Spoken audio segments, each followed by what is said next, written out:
நமசூர்யாய சோமாய மங்களாய புதாயச குரு சுக்ர சனிபியச ராகவே கேதுவே நமக. கடவுளருள் YouTube channel நேயர்கள் அனைவருக்கும் அன்பான வணக்கம்.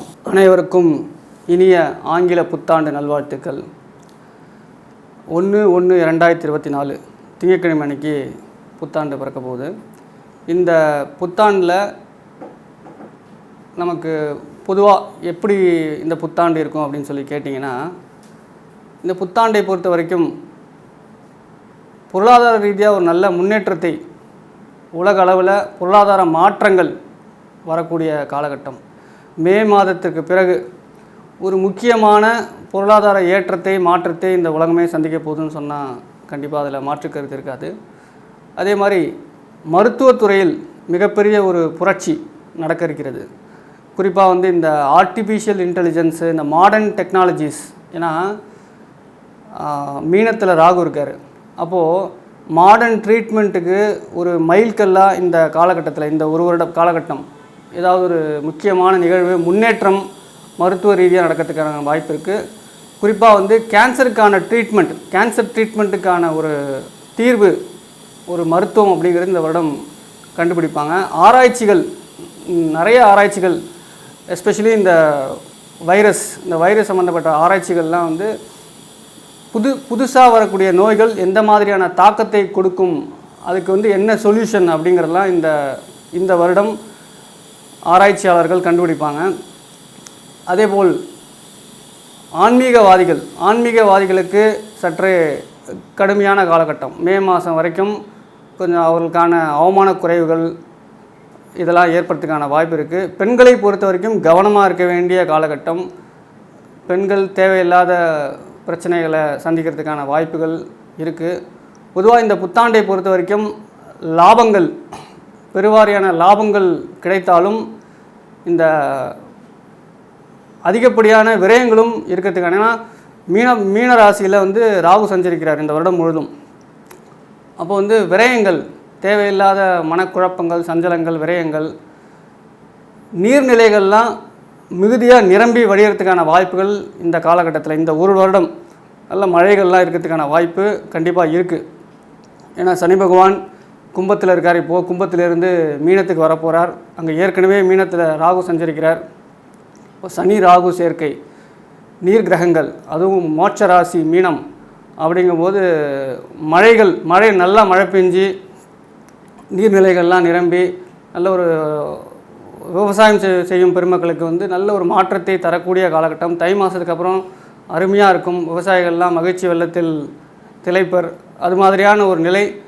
அதேபோல் இந்த மருத்துவத்துறையில் முக்கியமான நிகழ்வு, செலிப்ரிட்டிஸ் ஏதாவது இறக்கிறதுக்கான வாய்ப்பு, மரணங்கள் சம்பவிக்கிறதுக்கு, அதாவது ஒரு சினிமா துறையோ இல்லை பாடகத்துறையோ இல்லை வேறு ஏதாவது உயர் பதவியில் உயர் அந்தஸ்தில் இருக்கக்கூடிய பிரபலங்கள் அவருடைய இறப்பு, மரணம் அப்படிங்கிறதெல்லாம் இந்த 2024 வருடம் மே மாதத்திற்கு பிறகு நிகழ்த்துக்கான வாய்ப்பு இருக்குது. பொதுவாக இந்த 2024 வருடம் எல்லாருக்குமே ஜென்ரலாக ஒரு நல்ல ஒரு மாற்றத்தை தரும். இந்த வருடம் வெள்ளங்கள், அதாவது எப்போ மழை பெய்யணுமோ அப்போ மழை பெய்யாமல் சித்திரை மாதத்துலலாம் மழை பெய்யறதுக்கான வாய்ப்புகள்லாம் இருக்குது. இப்போது ஒவ்வொரு ராசிக்கும் மேஷம் முதல் மீனம் வரை புத்தாண்டு எந்தெந்த மாதிரியான பலன்களை நாம் பெறப்போகிறோம், 2024 வருடம் எப்படி இருக்குங்கிறத நம்ம பார்க்க போகிறோம். கடகராசி நேயர்கள் பொதுவாகவே தியாக சிந்தனை, தர்ம சிந்தனை, விட்டு கொடுத்து போகிறது, தாயுள்ளம் படைத்தவர்கள். ஒரு தாய் தன் குழந்தைகிட்ட எந்த ஒரு கண்டிஷனும் வச்சுக்க முடியாது, அன்கண்டிஷ்னல் சப்போர்ட் அப்படிங்கிறது. அது மாதிரி இவங்க ஒரு இடத்துல விட்டு கொடுத்து போகிறதுனா கடகராசிக்காரர்கள்லாம் கொஞ்சம் லைட்டாக அப்பப்போ செல்ஃபிஷாக இருக்கிறதுக்கான வாய்ப்பு இருக்குது. சுயநலங்கள் போகலாம். ஆனால் பொதுவாக பார்த்திங்கன்னா பொதுநலத்தில் சுயநலமாக இருக்கும், இல்லை சுயநலத்தில் பொதுநலம் இருக்கும். இந்த மாதிரி தான் கடகராசி நேயர்கள்.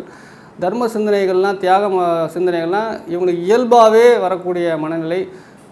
அப்படிப்பட்ட கடகராசி நேயர்களுக்கு இந்த 2024 வருடம் வருமானத்தை தரக்கூடிய ஒரு அமைப்பில் இருக்குது.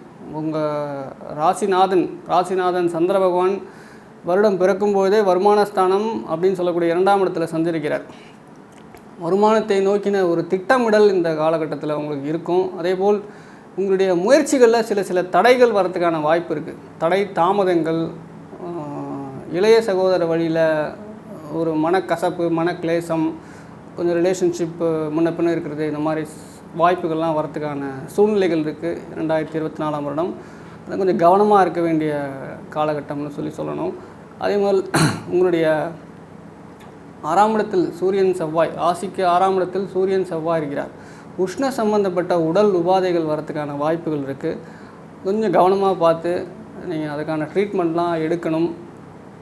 அதேபோல் உங்களுடைய ராசிக்கு 12ஆம் இடத்தை, ராசிக்கு 2ஆம் இடத்தை குரு பார்க்கிறார். ராசிக்கு 2ஆம் இடத்தை குரு பார்க்குறதுனால நான் சொன்ன வருமான திட்டமிடல் அப்படிங்கிறது, வருமான முன்னேற்றம், வருமானத்தில் முக்கியமான ஒரு ப்ரமோஷன். ஏன்னா பதவி உயர்வு கிடைச்சா தான் வருமானம் கிடைக்கும். அது மாதிரி ப்ரமோஷன், அடுத்தடுத்த நிலைக்கு போகிறது, இதெல்லாம் இந்த 2024ஆம் வருடம் கண்டிப்பாக கிடைக்கும். வீடு மனை வாகன யோகங்கள் உண்டு. வீடு வாங்கிறதுக்காக ஏதாவது பிளான் பண்ணியிருந்தீங்கன்னா மே மாதத்துக்கு அப்புறம் கண்டிப்பாக அது வந்து சக்ஸஸ் ஆகும். புதிய வீடு இல்லை இடித்து கட்டுறது, இல்லை புதுசாக பிளாட் வாங்குறது, இந்த மாதிரி சிந்தனைகள், இந்த மாதிரி எண்ண ஓட்டங்கள்லாம் வரத்துக்கான வாய்ப்புகள் இருக்குது. அது சார்ந்த பொருளாதார உதவியும் கிடைக்கும் உங்களுக்கு. அதேபோல் உங்களுடைய வேலையில் தொழில் ரீதியான முன்னேற்றம் அப்படிங்கிறது 2024ஆம் வருடம் உண்டு. அடிமை தொழில் பார்க்குறவங்களுக்கு அருமையான காலகட்டம். எம்ப்ளாய்மெண்ட், ஒரு இடத்துல போய் வேலை பார்க்குறவங்களுக்கு நல்ல ஒரு டைம் இந்த டைம். உங்களுடைய ராசிக்கு 10ஆம் இடத்தை சனி பார்க்கிறார். தொழிலில் சில மந்தத்தன்மை வரத்துக்கான வாய்ப்பு இருக்குது. வாக்கில் சனின்னு சொல்லக்கூடிய 2ஆம் இடத்தை சனி பகவான் பார்க்கிறார்.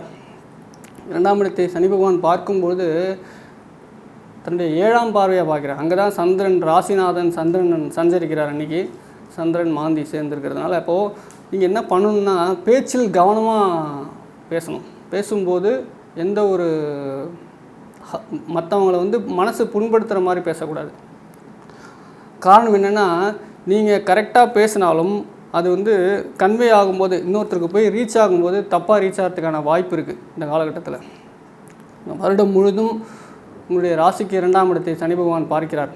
பேசும்போது ரொம்பவே கவனமாக பேசணும். பேச்சு தான் உங்களுக்கு பிரச்சனையே வரத்துக்கான வாய்ப்பு. அதே மாதிரி உணவு கட்டுப்பாடுங்கிறது கண்டிப்பாக வேணும். உணவில் வந்து தேவையில்லாத வயசாகிடுச்சுன்னா, 40 வயசு ஆகிருந்ததுன்னா கண்டிப்பாக நீங்கள் குறைச்சிருங்க. சுகரை குறைங்க. ஆயில் ஐட்டம்ஸ் கண்டிப்பாக குறைங்கன்னா, சனி பகவான் எண்ணெய்க்கான கிரகம், எண்ணெய் காரகன், காரத்துக்கான கிரகம். காரம், எண்ணெய் இதெல்லாம் வந்து குறைச்சிக்கிட்டிங்கன்னா உடல் உபாதைகள் வருவதற்கான வாய்ப்புகள் மிக மிக குறைவு. ஏன்னா 6ஆம் இடத்தையும் பார்க்குறார். 6ஆம் இடத்தை குரு பகவான் பார்க்கிறார். அப்போது உடல் உபாதைகள்லாம் சரியாகிறதுக்கான வாய்ப்புகள் இருக்குது. நீங்கள் உணவு கட்டுப்பாடுங்கிறது அவசியம் வச்சுக்கணும். 2ஆம் இடத்தை சனி பகவான் பார்க்கும்பொழுது பேச்சில் கவனம், உணவு கட்டுப்பாடு, இதெல்லாம் நீங்கள் ரொம்ப கண்டிப்பாக ஃபாலோ பண்ண வேண்டிய விஷயம். அதே மாதிரி உங்களுடைய 5ஆம் இடத்தை பூர்வ புண்ணியஸ்தானத்தை சனி பகவான் பார்க்கறதுனால நீங்கள் வந்து இந்த குலதெய்வ வழிபாடு மேற்கொள்ள வேண்டும். அதில் வந்து சில தடைகள் வரதுக்கான வாய்ப்பு இருக்குது. அதை வந்து மீறி, அதை தாண்டி நீங்கள் முயற்சி எடுத்து பிரயத்தனங்கள் நிறைய செய்யணும். பிரம்ம பிரயத்தனம் சொல்லுவோம் இல்லையா? ஏன்னா முயற்சி ஸ்தானத்தில் கேது பகவான் சஞ்சரிக்கிறார். 3ஆம் இடத்துல கேது பகவான் சஞ்சரிக்கிறதுனால எல்லோரும் 100% போடுற எஃபோர்ட்டில் நீங்கள் வந்து 1000% எஃபோர்ட் போடணும். போட்டால் தான் உங்களுடைய ஆப்பர்ச்சுனிட்டிஸ் கைக்கு வரும். முயற்சிகளை தடை செய்வதற்கு சனி பகவானும் கேது பகவானும் காத்து கொண்டிருக்கின்றனர். ஸோ நீங்கள் சனி பகவானையும் கேது பகவானையும் பிரார்த்தனை பண்ணிவிட்டு உங்களுடைய முயற்சி அடுத்த கட்ட நகர்வுக்கு எடுத்துகிட்டு போகிற பட்சத்தில் கண்டிப்பாக இந்த குலதெய்வ வழிபாடுங்கிறது உங்களுக்கு கிடைக்கும். அதற்கான முயற்சி எடுத்திங்கன்னா இந்த காலகட்டத்தில் கண்டிப்பாக கிடைக்கும். நீங்கள் வந்து உங்களுடைய பிடிவாதத்தை கொஞ்சம் குறைச்சிக்கணும். பிடிவாதம், தேவையில்லாத இப்போது தற்புகழ்ச்சி இதெல்லாம் குறைச்சிட்டு, அதே மாதிரி நீங்கள் வந்து எமோஷ்னல் அட்டாச்மெண்ட், கொஞ்சம் உணர்ச்சி வசப்படக்கூடிய நபர்கள், உணர்ச்சி வசப்படாமல் அந்த மாதிரி சமயத்தில் முடிவெடுக்கக்கூடாது. உணர்ச்சி வசப்பட்டு ஒரு முடிவெடுக்கிற சூழ்நிலைகள் வரத்துக்கான வாய்ப்பு இருக்குது. அதெல்லாம் நீங்கள் தவிர்க்கணும். நிதானமாக யோசித்து முடிவெடுக்கணும். உங்களுடைய ராசிக்கு 9ஆம் இடத்துல ராகு சஞ்சரிக்கிறார் இந்த வருடம் முழுசும். அப்போது நெடுந்தூர பயணம், தொழில் மூலம் நெடுந்தூர பயணம் அப்படிங்கிறது கண்டிப்பாக இருக்குது. பித்ரு காரியங்கள்லாம் செய்கிறதுக்கான சரியான காலகட்டம். பித்ருக்காரியம்னா அந்த காசி ராமேஸ்வரம் போகிறது, பித்ரு க்ஷேத்திரம் போகிறது, இதெல்லாம் வந்து இதுக்கான முயற்சிகள் எடுத்திங்கன்னா கண்டிப்பாக நடக்கும். ஏன்னா 9ஆம் இடத்தில் இருக்கக்கூடிய ராகு பகவான் முன்னோர் வழி பித்திருக்கடன்களை நீக்குவதற்கான கிரகம். அது வந்து மோட்ச ராசியாகவும் இருக்குது. 12ஆம் இடம் மீனம்ங்கிறது மோட்ச ராசி. அந்த மோட்ச ராசியில் ராகு பகவான் சஞ்சரிக்கிறதுனால பித்திருக்காரியங்களுக்கான முக்கியத்துவம் கொடுக்க வேண்டிய காலகட்டம். ரொம்ப நாளாக பெண்டிங்கில் இருந்ததுன்னா அதெல்லாம் நீங்கள் செய்யணும். பித்திருக்காரியங்கள்லாம் திதி தவச காரியங்கள் அவசியம் பண்ணணும். உங்களுடைய ராசிக்கு 8ஆம் இடத்துல சனி சஞ்சரிக்கிறார். அஷ்டம சனிங்கும் போது நீங்கள் பயப்பட வேண்டாம். சனி பகவானை உணர வேண்டும். பயப்படாமல் நிதானமாக கவனமாக பேசும்பொழுது உங்களுடைய காரியத்தில் வெற்றி கிடைக்கும். வம்பு வழக்கு கோர்ட்டு கேஸு இதெல்லாம் யாருக்காவது நடந்துட்டு இருந்ததுன்னா அதெல்லாம் வந்து புரளாங்காரத்துக்கு, அதாவது தள்ளி போகிறதுக்கான வாய்ப்புகள் இருக்குது. உங்களுக்கு சாதகமாக தள்ளி போகுதேன்னு நீங்கள் சொல்லி கவலைப்பட வேண்டாம். தள்ளி போனால் நல்லது. ஏன்னா சனி பகவான் உட்காந்துருக்காரு 8ஆம் இடத்துல. அப்போ உங்களுடைய ஆயுள் விருத்தி அடையும். நோயின் தன்மை தீவிரமாகறதுக்கான வாய்ப்பு இருக்குது. நீங்கள் கவனமாக பரம்பரை நோய்கள் ஏதாவது இருந்ததுன்னா அதற்கான முறையான ட்ரீட்மெண்ட் எடுக்கணும். அதற்கான சமயம் தான் இந்த 2024ஆம் வருடம். ஏன்னா 8ஆம் இட சனி அப்படிங்கிறது நோயின் தீவிரத்தை சொல்லக்கூடிய இடம். அப்போது சர்க்கரையாக இருக்கட்டும், சர்க்கரை வியாதியாக இருக்கட்டும், பிபியாக இருக்கட்டும், இல்லை கால் உபாதை, காலில் ஏதாவது தொந்தரவு, இந்த வெரிகோசிஸ்ஸு, நீ சர்ஜரி, இது மாதிரி இடுப்பு வலி, இடுப்பில் வந்து ஒரு சர்ஜரி, இம்ப்ளான்ட் சர்ஜரி, அதே மாதிரி தோள்பட்டை வலி, கழுத்து வலி, இது மாதிரிலாம் தொந்தரவுகள் வரதுக்கான வாய்ப்பு கடகராசிக்காரர்களுக்கு இருக்குது. ஸோ நீங்கள் கவனமாக இருக்கணும். உங்களுடைய ராசிநாதன் சந்திரன் மாந்தியோடு சஞ்சரிக்கிறதுனால பேசும்போது கடுமையான வார்த்தைகளை பிரயோகப்படுத்தாதீங்க. பெண்களை பொறுத்த வரைக்கும் திங்கட்கிழமை அன்றைக்கி காலையில் 6 to 7 சந்திரஹோரையில் மௌன விரதம் இருந்தால் ரொம்ப நல்லது. பெண்களை பொறுத்த வரைக்கும் மௌன விரதம் இருக்கும் பட்சத்தில் உங்கள் ராசிநாதன் தனஸ்தானத்தில் இருக்கிறதுனால கணவருடனான ரிலேஷன்ஷிப் அப்படிங்கிறது நல்லாயிருக்கும். வருமான ஏற்றம் இதை நீங்கள் கண்கூட பார்க்கலாம். வருமான ஏற்றம் இருக்கும். வாக்குங்கிறது ரொம்ப முக்கியம். உங்களுடைய வாக்குஸ்தானத்திலே சந்திரன் அன்றைய தினத்தன்னைக்கு சஞ்சரிக்கிறதுனால மாந்தி அங்கே இருக்கிறதுனால கவனமாக, பேச்சில் கவனம் அப்படிங்கிறது பெண்கள் கண்டிப்பாக ஃபாலோ பண்ண வேண்டிய விஷயம்.